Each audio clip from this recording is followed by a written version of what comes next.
Hi అండి, నమస్తే. నేను మీ లక్ష్మి. అందరూ ఎలా ఉన్నారు? బాగున్నారు అనుకుంటున్నా. Welcome back Rambabu Shastri kitchen. ఈరోజు నేను వచ్చి దొండకాయతో గ్రేవీ కర్రీ చేస్తున్నా అండి. చాలా ఈజీగా ప్రిపేర్ చేసుకోవచ్చు. ప్రాసెస్లోకి వెళ్దాం.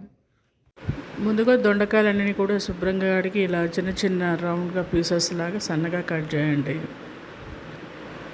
దీన్ని కుక్కర్లో వేసి కాస్త సాల్ట్ వేసి ఒక 2 విజిల్స్ వచ్చేంత వరకు కూడా ఉడికించండి. టమాటో, ఆనియన్, కొత్తిమీర, పచ్చిమిరపకాయలు చిన్న చిన్న ముక్కలుగా కట్ చేసి పెట్టండి.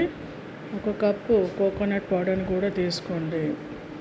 మనం ఇందులో ఆల్రెడీ ఉడికించిన ఈ దొండకాయలన్నింటినీ కూడా వాటర్ సపరేట్ చేసి వడగట్టండి. ఒక మిక్సీ జార్ తీసుకుని దాంట్లో పచ్చిమిరపకాయలు, కొత్తిమీర, కోకోనట్ పౌడర్ మరియు మనం సన్నగా కట్ చేసిన ఈ టమాటా ముక్కలన్నింటినీ కూడా వేసి మెత్తని పేస్ట్లా తయారు చేయండి. కాస్త వాటర్ని యాడ్ చేసుకొని ఈ పేస్ట్లా తయారు చేసి పెట్టండి.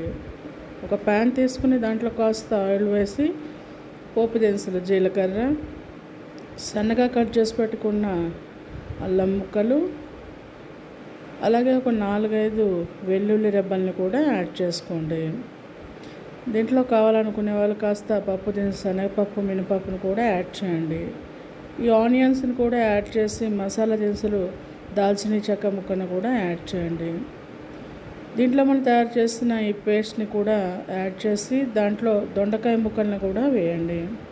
వీటన్నింటినీ కూడా లో ఫ్లేమ్లో కాస్త ఉడికించండి. రుచికి సరిపడినంత ఉప్పు, కారం, పసుపు వేసి ఒకసారి బాగా కలిపి ఒక 5 నిమిషాలు మూత పెట్టండి.